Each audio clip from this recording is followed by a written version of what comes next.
Hi Capricorn, this is Jav. Welcome po sa ating channel. By the way, Capricorn, this is your timeless gabay tarot reading. Gamitin ang reading na ito bilang gabay lamang. Tandaan, Capricorn, ito po ay general reading.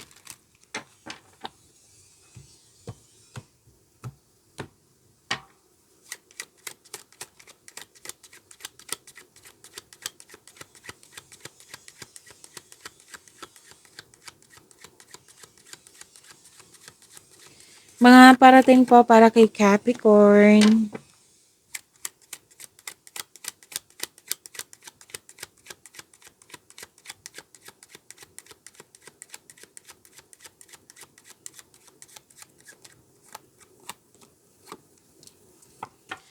Capricorn, nakikita ko dito na, ang sabi kasi ng card dito na, maging matatag ka. Kung ano man itong mga challenges nito, obstacles or struggles, maging matatag ka kasi magiging maayos na po siya. Okay? Magiging maayos po ito. Yan. At sabi din dito na magkakaroon ng stability, pati sa emotion, pati sa career and money. Yan, magkakaroon po siya ng stability.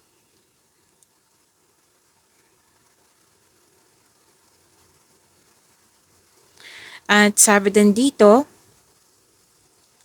na okay, may pag-uusap po tungkol sa long-lasting, objective reach with effort and sacrifice. May pag-uusap din tungkol sa hometown.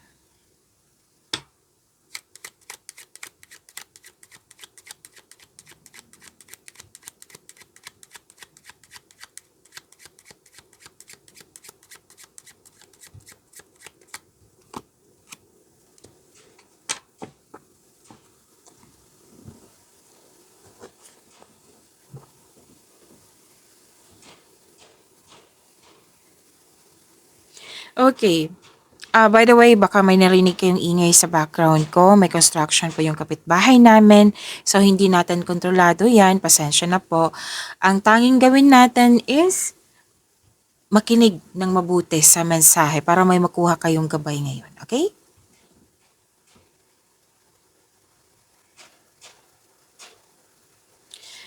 So, prepare yourself kasi nakikita ko dito busy ka sa mga ginagawa mo. Pero maganda tong pagiging busy mo kasi may nag-gain ka. May advantage na nangyari. Lalo na sa career and money niyo po. Sa trabaho, sa career, finances. Opo. May freebie akong nakikita dito or increase sa sales. So, this is business aspirations and professional goal.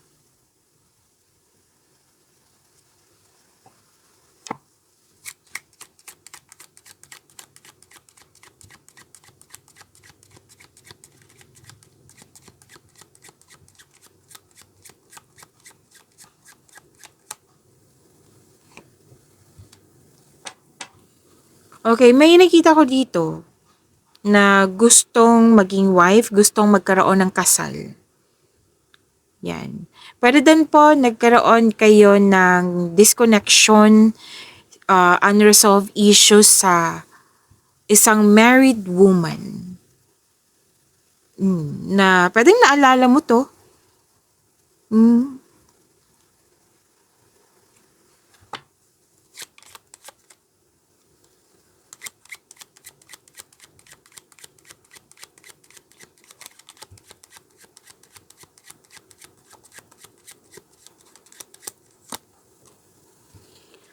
Okay, love is blooming. Maaring magkaayos kayo. Love is blooming. May nakita din ako ditong bagong pasok sa relasyon. May ligawan. More on positivity to. And pwede din self-love po ito. Emotional situation involving feelings. The love of a person or a thing. May nakita kong ganyan. Pwede din po sa career and money po ito na may promotion na naganap, pagtaas ng kita, sweldo, allowance, or na yung posisyon, growth and expansion ang nakikita ko dito. Claim. Ang ganda po nito, Capricorn. Claim po.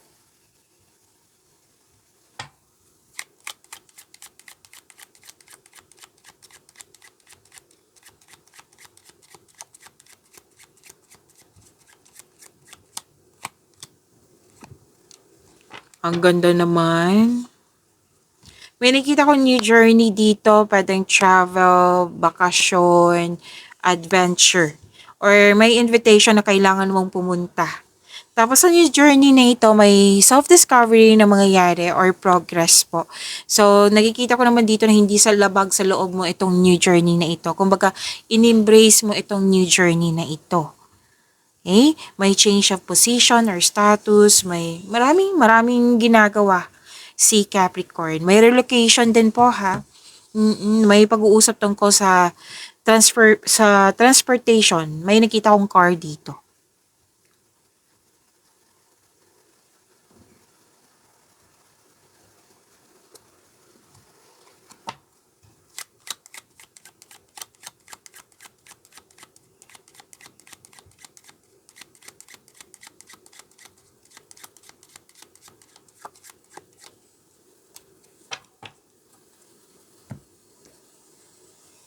Ay wow, makakatanggap kayo ng malaking pera, oh. May nanalo, mana, pensyon or retirement or masaganang ani ng buhay. May nanalo, luck, LUCK, abundance, increase pa rin, no? Ay wow, Capricorn, sana all. Wealth, okay? This is success and prosperity is yours. So claim po, claim. Capricorn, ang ganda.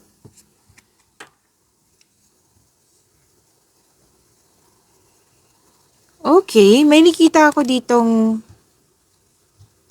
may gagawin kayong desisyon. So, pag-isipan nyo na mabuti. Okay, gather ka ng factual information para makagawa ka ng gawa ka ng konkretong plano para makagawa ka ng best decision or best choice. Pwedeng may iniisip ka na air signs, Gemini, Libra, and Aquarius, Capricorn.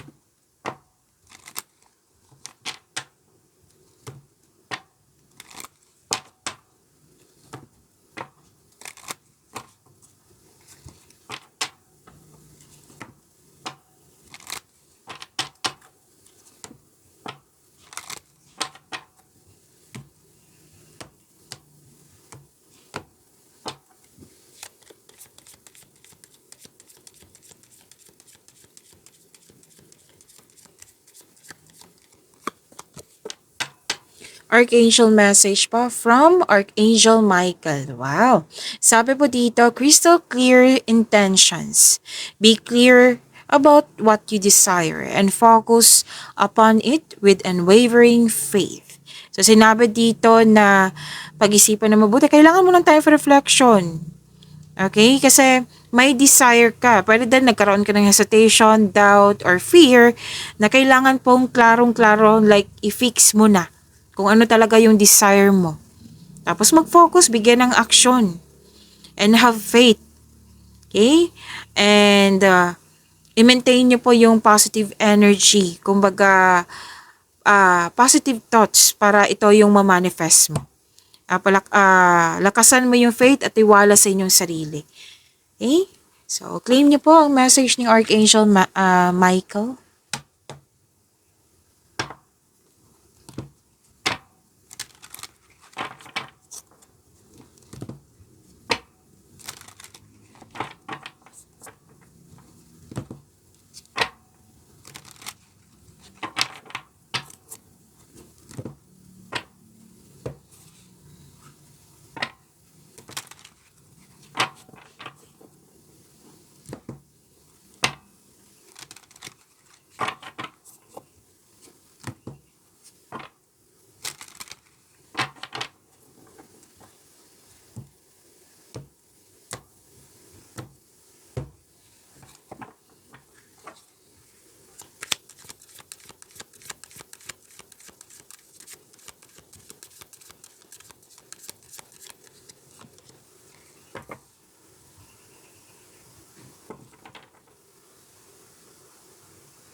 Capricorn, maraming salamat po sa mga hindi nag-skip ng ads. Subscribe na po kayo sa ating channel at click bell notification para updated po kayo sa reading natin.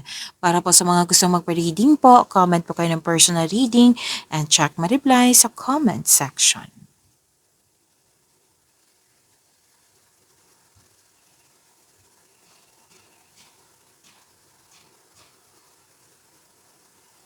Okay, Capricorn, ang ganda. Your energy, wealth. Ito yung sinabi ko kanina na lumabas kanina po. Nag-clarify po siya dito sa inyong tarot card. Makakatanggap kayo ng mana, pensyon, retirement, or masaganang ani ng buhay. Nag-save ka para sa iyong sarili, sa pamilya, at sa isang specific person. Okay? At may nakita ko ditong interesado ka lang magkaroon ng relasyon kung ito ay seryoso sa buhay. Kumbaga, date to marry kayo. Tapos, pwedeng ipakilala mo na yung person mo sa grupo ng tao. Parati ko itong nakikita sa inyo. At may plano kayo ng pamilya mo or very supportive yung family mo or grupo ng tao sa iyong mga ginagawa dyan. Pwede din may alok na business partnership with close friends. May posibilidad na bibili kayo ng property po. Tapos nakikita ko rin dito na naghihingi ka ng payo sa taong nirespeto mo na mas matanda pa sa'yo or wiser pa sa'yo.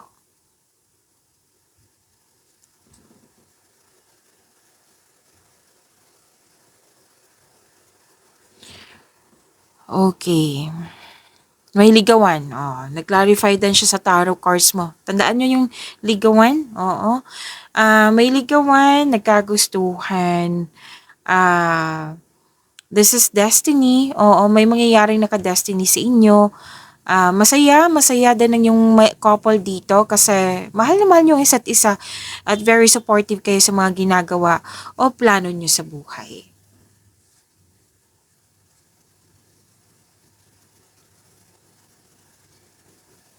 So may parating na opportunities. May job opportunity din po. Or business partnership. Kasosyo. Pwede din isang tao na handa kang tulungan. Dalawang card na po mismo nagsabi niyan na may mga tao na handa kang tulungan. Nakikita ko dito na itong opportunity na ito, tanggapin niyo po kung pwede po. Kasi magbibigay ito ng financial growth sa iyo. Basta planuhin niyo ng mabuti at sipagan sa araw-araw para makuha mo tong growth na ito. So, claim, ang ganda ng cards mo. Capricorn.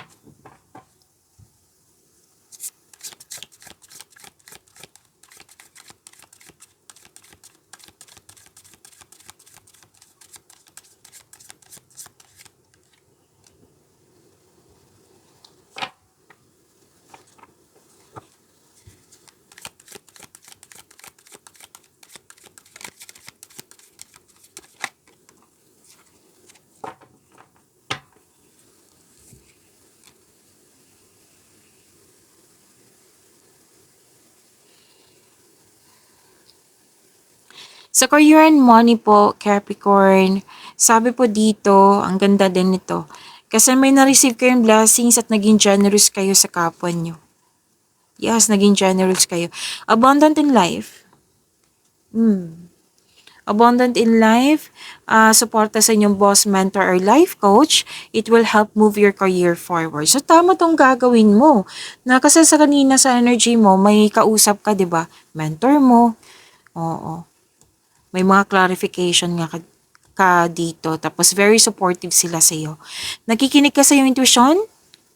Kasi gagawa ka ng wise choices, di ba? Sinabi din kanina. And full support talaga. Dalawang card na po mismo sa inyong tarot cards dito na full support yung grupo ng tao sa'yo. Kaya you have abundant in life, claim nyo po.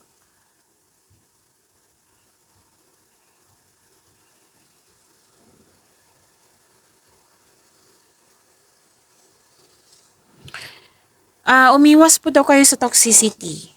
Kasi may toxic dito na makinig din sa inyong intuition kasi it will guide you away from toxicity.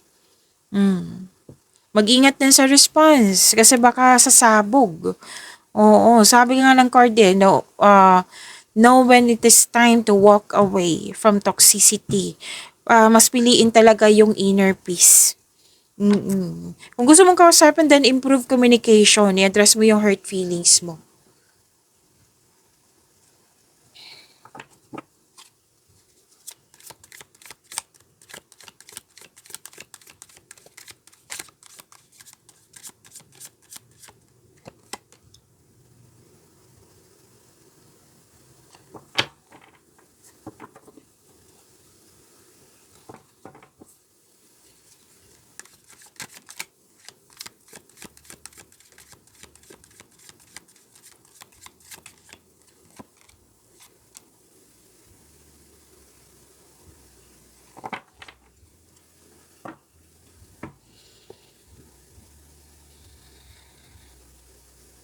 Okay, Capricorn, huwag niyong kalimutan na mag-subscribe sa channel natin at i-click yung bell notification para updated po kayo sa reading natin.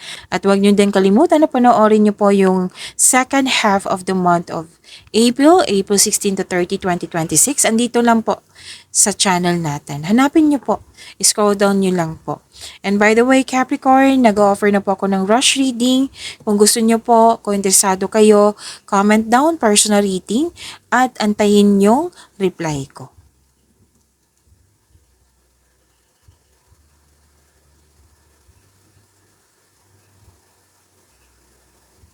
Love life, self-love, partnership, and romance.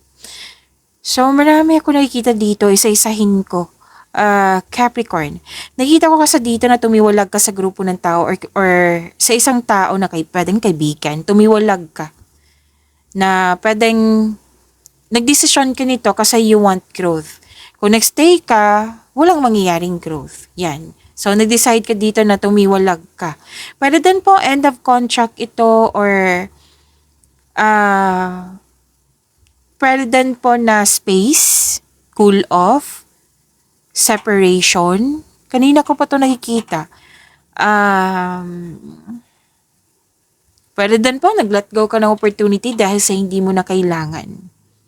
May nakita nga ako dito paglilipat ng lokasyon, pwedeng bahay.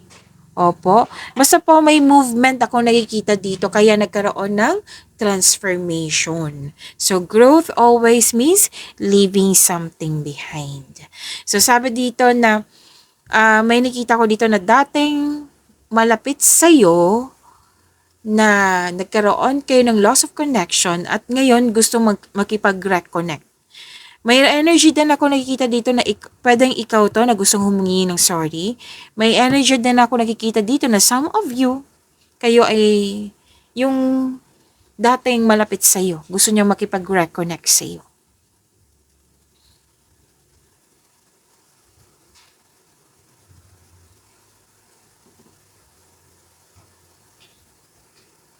Oh, may lumabas din siya dito sa energy mo at andito din na may bagong connection. May romance na parating para sa mga single.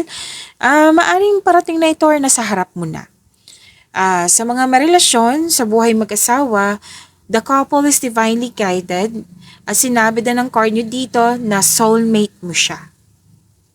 Okay? May celebration din ako nakita dito. Pwedeng monthsary, anniversary. Yan. Self-love din po ito. Yes, self-love. May nakita ko ditong nagkaroon ka ng time for yourself. You love yourself more. Yan.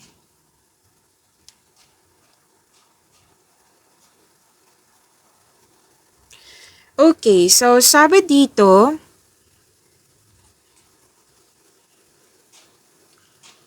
malakas ang iyong intuition. Pero, sa na-discover mo kasi, kasi may sikretong mabubulgar eh. Sikretong mabubulgar, kung malapit to sa'yo, mag-uusap kayo. Kung hindi, pwedeng nalaman mo lang. Tapos, dalawang card po mismo nagsabi dito na iwasan nyo sana mag-overthink. So, kung mag-overthink kayo or nag-overanalyze, mas piliin nyo po magtiwala sa inyong sarili kaysa mag-overthink or mag-overanalyze. Okay? Kasi nakikita ko dito, naghahanap ka ng solusyon sa inyong problema, sagot sa inyong mga katanungan, na sinabi naman ng yung card dito na nasa iyo na yung sagot, nasa iyo na yung solusyon. Ang tanging gawin nyo is, yun nga, tamang tulog kasi nakikita ko dito na some of you na hindi maayos yung tulog. Pwedeng anxiety to. Yan. So, baka kailangan mo ng kausap din. Okay? So, mas piliin nyo pong magtiwala sa inyo sarili kaysa mag-overthink. Pagyamanin nyo po yung blessings sa binigay sa inyo, Taurus. See you tomorrow. Maraming salamat po.